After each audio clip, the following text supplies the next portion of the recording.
Bom dia, pessoal. Trouxe para vocês hoje, apresentando Confúcio, o filósofo das manhãs. Claro que a aula hoje é de filosofia, né, gente? Deixei lá no portal as orientações da atividade de hoje. Vou seguir o passo a passo, tá aqui aberto para mim. Se você quiser dar uma pausinha no vídeo, abre sua página lá e vamos seguir juntos, tá? Vamos ter um bate-papo para nortear o pensamento de vocês. Vou ler uns trechinhos da apostila e orientar as atividades, tá certo? Então, lá no ponto 2, eu coloquei 2 páginas de leitura apenas, tá certo? Mas vai trazer bastante reflexão aí a ser feita. Na página 12, que é onde a gente começa, a gente tem aqui, gente, conexões, tá certo? O Conexões vai fazer uma retomada dos textos anteriores e propor novas reflexões aí pra gente. Nós já discutimos em sala de aula algumas vezes a respeito de mito, tá certo? O que é um mito? Mitologia. Nós, seres humanos, precisamos entender a nossa vida, as coisas à nossa volta. Então o homem desde sempre precisou de explicações para ele conseguir se sentir confortável com as coisas. Os mitos surgem daí, não é? Dessa necessidade do homem de entender a si e entender o mundo, tá certo? A gente tem mitologias em todas as regiões do mundo, não é? Claro que as mais conhecidas são aí a mitologia grega, a mitologia romana, mas nós temos uma gama de mitologias, a serem entendidas e vistas, né? Grandes temas orientais, muitos deles vão se mesclar, vão coincidir uma mitologia com outra, não é? Mas a apostila traz uma gama de explicação aí a respeito. Então, o nosso texto começa assim, os mitos fazem parte da cultura dos povos de diferentes épocas e lugares. Eles são narrados geração após geração, preservando-se a visão de mundo e os ensinamentos dos antepassados. Né? Cada povo tem a sua mitologia própria para explicar as coisas da sua religião, segundo a sua visão, tá certo? E elas eram passadas de geração em geração. A gente pode pensar que é uma coisa muito longe da gente, mas não é, gente. A gente sempre pensa que mitologia é o que pertence ao outro. A gente não lembra que, por exemplo, nós, uma sociedade cristã, o cristianismo também é considerado uma mitologia, não é? O cristianismo explica pra gente várias questões que nós necessitamos. Então, para os outros povos, por exemplo, o povo oriental, o que nós temos como cristianismo também é uma mitologia. A gente já chega lá daqui a pouquinho, tá certo? O texto continua assim, Trata-se de histórias profundamente significativas sobre deuses, heróis, reis e outros seres, os quais experimentam situações fantásticas. Estas, por sua vez, trazem explicações para fenômenos da natureza ou lições morais acerca da conduta humana. O que significa isso? Claro que a gente está em tempos modernos, onde a gente já tem uma ciência e uma tecnologia muito diferente dos povos primitivos, não é? Então, quando a gente pensa em mitologia, a gente tem que lembrar que a mitologia nasce lá no começo da humanidade, quando as pessoas precisavam explicar fenômenos, por exemplo, como chuva, como eclipse, né? Como seca. Uma mitologia bem bacana, faz parte lá da cultura nórdica, é o roubo do martelo do Thor. Lembra do Thor? Aquele lourão, bonitão, que Confúcio não nos ouça.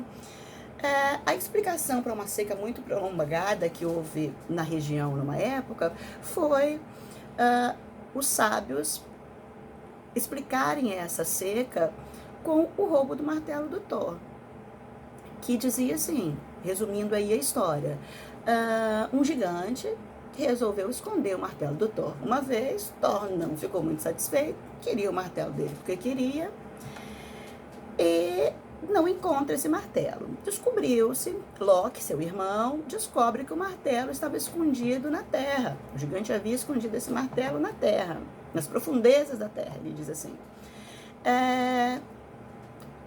O que os deuses pensam? Falar, poxa vida, vou mandar um castigo aí para esse pessoal. Enquanto meu martelo não aparecer, também não vai ter chuva. Lembra que Thor é o deus do trovão, né?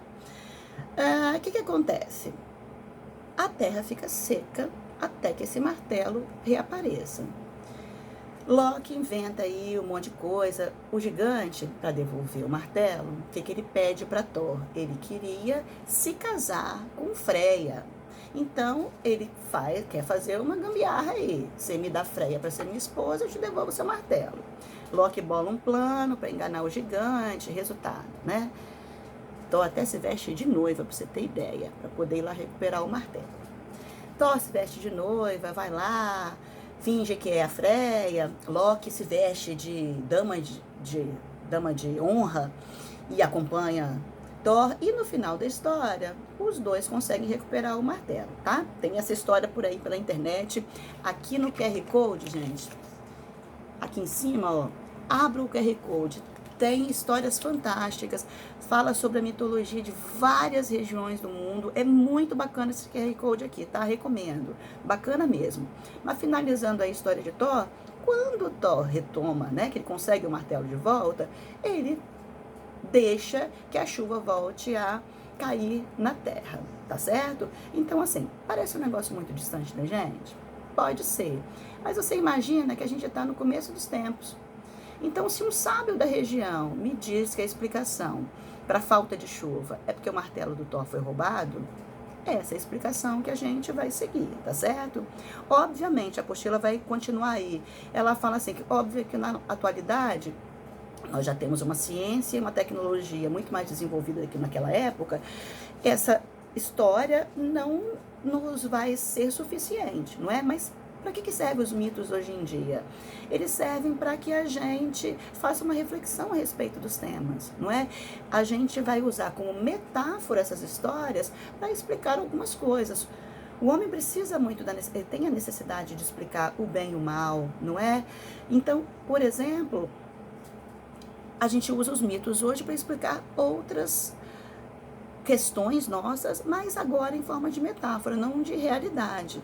Por exemplo, o texto vai citar um outro mito, que é o mito de Midas, né? Quando Midas, o rei Midas, pede a Dionísio, Dionísio faz uma pergunta para ele, fala assim, o que você quer que eu te dê?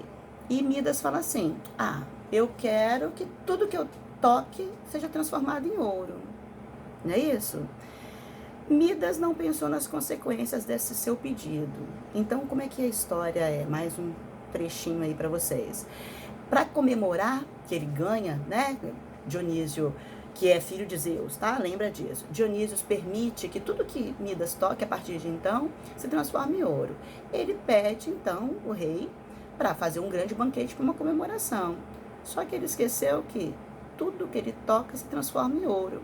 Quando ele vai comer, o primeiro alimento que ele toca vira ouro. Ele começa a pensar no seu pedido. Ele chega à conclusão de que, por que eu fui pedir isso? Como é que eu vou me alimentar a partir de agora? Ele conseguiu o que ele queria, mas ele tem as consequências para ele arcar com elas. O que bate muito fundo em Midas é que, quando sua filha, adorada filha, vai dar um abraço nele, transforma ela em ouro. E isso toca muito fundo, e ele recusa, então, essa dádiva que ele recebe de Dionísio. Ele pede a Dionísio para retirar isso dele. Dionísio, então, fala com ele que ele tem que se banhar no rio, o rio Páctolo, tá aqui na apostila de vocês, que fica na Grécia, e aí vai limpar ele desse pedido que ele faz. Esse mito surge para explicar por que as areias ali em volta do rio Páctolo, elas são douradas. E a explicação é porque quando o rei saiu das águas, elas ficaram douradas por conta desse pedido de transformar tudo em ouro, tá certo? Obviamente, para a gente não serve mais essa explicação, mas serve como reflexão para a gente pensar no seguinte: tudo que eu peço sem eu refletir antes, será que vai ser um bom pedido? Ou eu tenho que pensar nas consequências dos meus desejos antes de eu ser atendido? Santo Antônio, me dá um namorado bonito, alto e rico. Ele me deu Confúcio. Só que eu esqueci que Confúcio eu só pedi rico, alto e bonito. Aí tá aqui um belo de um panda. Mas eu esqueci que o panda dorme 12 horas por dia, que ele não me ajuda a lavar a louça. Então, será que o meu pedido foi atendido? Foi. Mas será que ele foi um pedido que eu realmente queria? Queria arcar com essa consequência? Tem que lavar a louça sozinho, hein?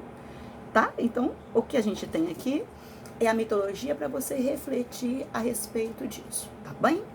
Seguindo lá nas suas orientações, eu vou pedir para você fazer a atividade. Página 12 tem uma pergunta, página 13 nós temos outra pergunta, tá? Responda as duas na apostila. Seguindo na reflexão divertida, aqui na página 13, ele vai te pedir para pegar um material de apoio lá no finalzinho da sua apostila, aqui marcadinho, olha só. A atividade da reflexão é que você recorte essa vitrine aqui, tá certo? Pegue o material, recorte a vitrine e ele vai trazer aqui umas opções embaixo. O que ele quer que você faça? Ó, aqui embaixo nas caixinhas eu tenho as opções bondade, solidariedade, egoísmo, amizade, fama, dinheiro, poder, força, sabedoria e bens materiais. O que ele quer que você faça? Ó, recortar a vitrine e aqui em cima ele tem 5 espaços.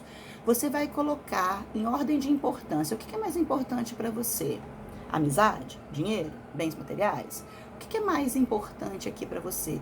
Coloque, escolha 5 e coloque aqui em ordem de importância para você. Embaixo ele tem uma numeração de 1 a 5. Explique por que você escolheu essa ordem.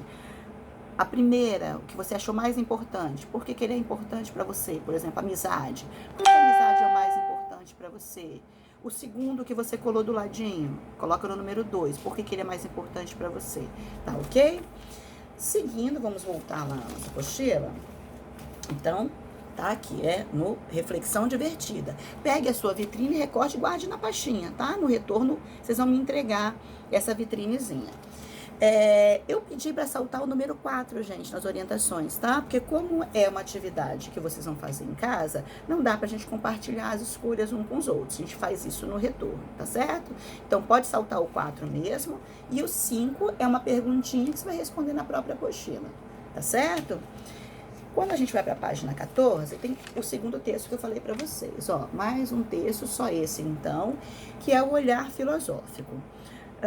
No olhar filosófico, ele vai retomar questões que vocês já leram anteriormente, tá certo? Faça a leitura, porque você vai precisar para responder as questões da página 15, no Hora de Filosofar aqui em cima, ó. Nas orientações, eu pedi para vocês fazerem cópia das perguntas no caderno. Nós temos 9 perguntas aqui. Você vai copiar no caderno. Claro, quem não tem caderno de filosofia não tem problema. Você vai fazer numa folha à parte, guardar na pasta para me entregar na volta, tá?